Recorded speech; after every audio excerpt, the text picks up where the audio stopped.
नमस्कार। जैसा कि हम सबको पता है कि हमारे जीवन में अच्छे गुणों का होना हमारे जीवन को आसान बना देता है।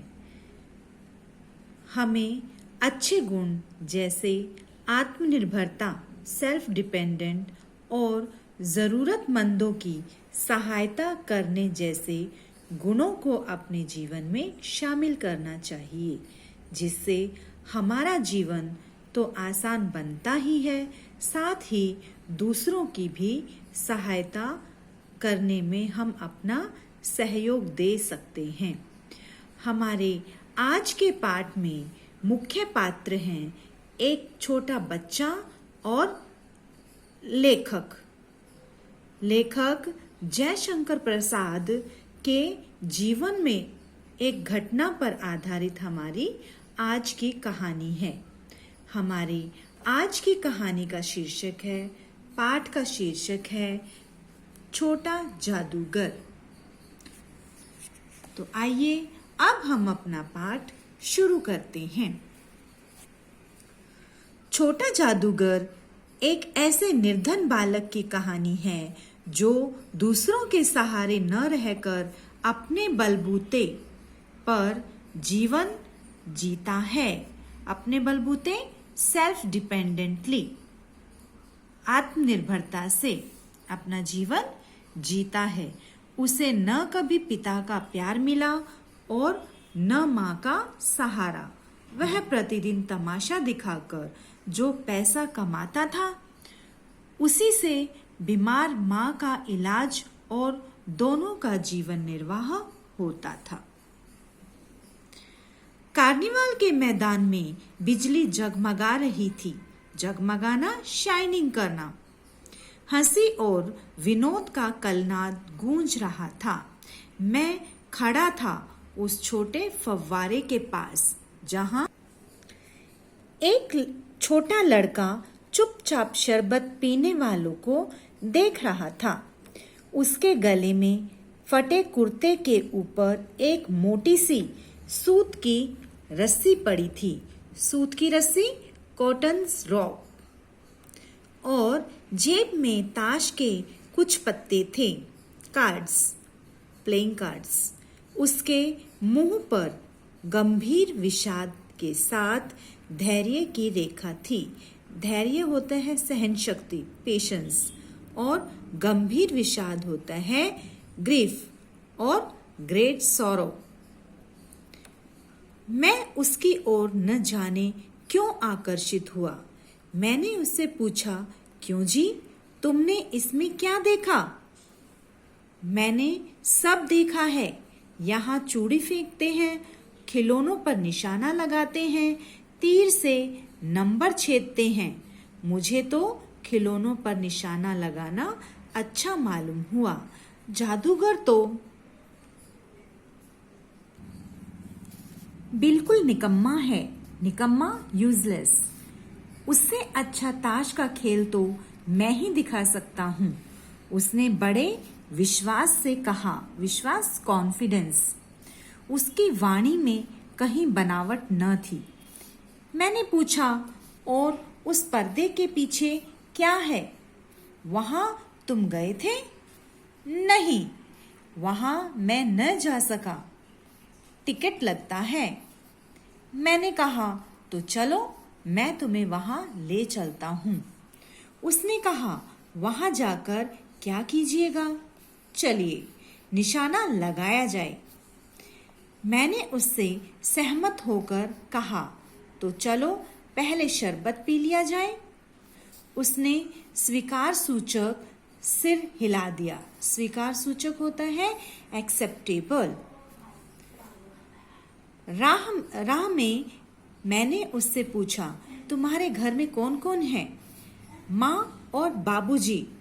बाबूजी देश की खातिर जेल में हैं और माँ बीमार है। लोगों को तमाशा दिखाकर मैं माँ की दवा करता हूँ और अपना पेट भरता हूँ। वह पक्का निशानेबाज था। खेल खेलते समय उसकी कोई गेंद खाली नहीं गई। देखने वाले दंग रह गए। दंग रहना, आश्चर्यचकित रहना, सरप्राइज हो जाना। उसने 12 खिलौने बटोर लिए। बाबूजी, आपको तमाशा दिखाऊंगा। इतना कहकर वह 9-2-11 हो गया। 9-2-11 होना ये एक मुहावरे का प्रयोग इस वाक्य में हुआ है। 9-2-11 होना, क्विकली रन अवे। मैं घूमकर आया तो किसी ने अकस्मात हिंडोले से पुकारा। अकस्मात, सडनली, अचानक पुकारा, बाबूजी। मैंने पूछा, कौन? मैं हूं, छोटा जादूगर। हाथ में 4 खाने की खादी का झोला, साफ जांघिया और आधी बाहों का कुर्ता, सिर पर मैला रुमाल सूत की रस्सी से बंधा था। 4 खाने होता है ब्लॉक पैटर्न्स। खादी होता है खद्दर, जिसे बुनकर सूत को चरखे पर काट कर बनाया जाता है। का झोला होता है कपड़े का थैला। साफ जांघिया, अंडरवियर और आधी बाहों होती है आर्म्स, बंधा था। मस्तानी चाल में झूमता हुआ कहने लगा, बाबूजी, कहिए तो खेल दिखाऊं।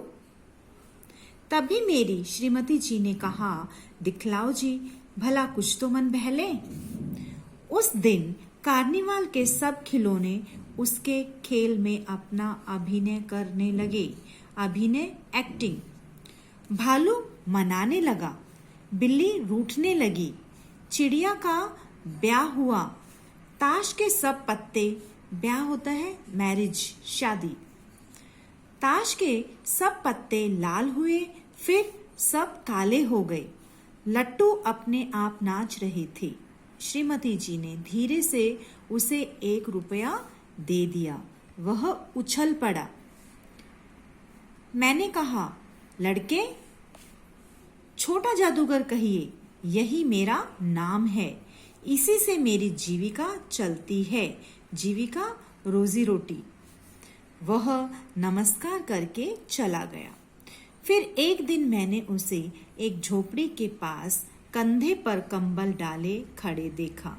पूछने पर उसने उत्तर दिया, माँ को अस्पताल वालों ने निकाल दिया। झोपड़ी में देखा तो एक स्त्री चिथड़ों से लदी हुई कांप रही थी। छोटे जादूगर ने कंबल ऊपर से डालकर उसके शरीर से लिपटते हुए कहा, माँ, कांपना, शिवरिंग करना। मेरी आंखों से आंसू निकल पड़े। बड़े दिन की छुट्टियां बीत चली थी। मैंने छोटे जादूगर को फिर से देखने की इच्छा हुई। उस छोटे जादूगर को फिर से देखने की इच्छा हुई। 10 बज चुके थे। मैंने निर्मल धूप में सड़क के किनारे एक कपड़े पर छोटे जादूगर का रंगमंच देखा। रंगमंच, स्टेज। तमाशा हुआ, परंतु जादूगर की वाणी में प्रसन्नता नहीं थी, खुशी नहीं थी। मैंने उसकी पीठ थपथपाते हुए पूछा, आज खेल जमा नहीं? उसने अविचल भाव से उत्तर दिया। अविचल भाव होता है अस्थिर भाव, हलचल होना। जो छोटा जादूगर था उसके मन में कहीं न कहीं हलचल चल रही थी। वो परेशान था। माँ ने कहा कि आज तुरंत चले आना, मेरी घड़ी समीप है। घड़ी समीप होना, मृत्यु का समय नजदीक होना। मैंने क्रोध से कहा, तब भी तुम खेल दिखाने चले आए? उसने कहा, क्यों ना आता। मोटर में बैठाकर मैं उसे तुरंत झोपड़ी की ओर ले गया। जब तक वह झोपड़ी के भीतर पहुंचा, माँ के मुंह से बे निकलकर रह गया। उसके दुर्बल हाथ उठकर गिर गए। दुर्बल, वीक, कमजोर गए। जादूगर उससे लिपटकर रोने लगा। उस उज्जवल धूप में पूरा संसार जैसे जादू सा मेरे चारों ओर नृत्य करने लगा। जादू सा मैजिक नृत्य करने लगा। यह कहानी जयशंकर प्रसाद की कहानी पर आधारित है। तो बच्चों, इस कहानी से हमें सीख मिलती है कि हमें अपने कर्तव्य का पालन करना चाहिए, अपनी माँ की सहायता करनी चाहिए, क्योंकि हमें सबसे ज़्यादा प्यार हमारी माँ करती है। और हमें जीवन में आत्मनिर्भर बनकर अपने काम करने चाहिए। तो आशा करती हूँ कि आप सब भी अपने कर्तव्यों का पालन ईमानदारी से करेंगे। धन्यवाद बच्चों।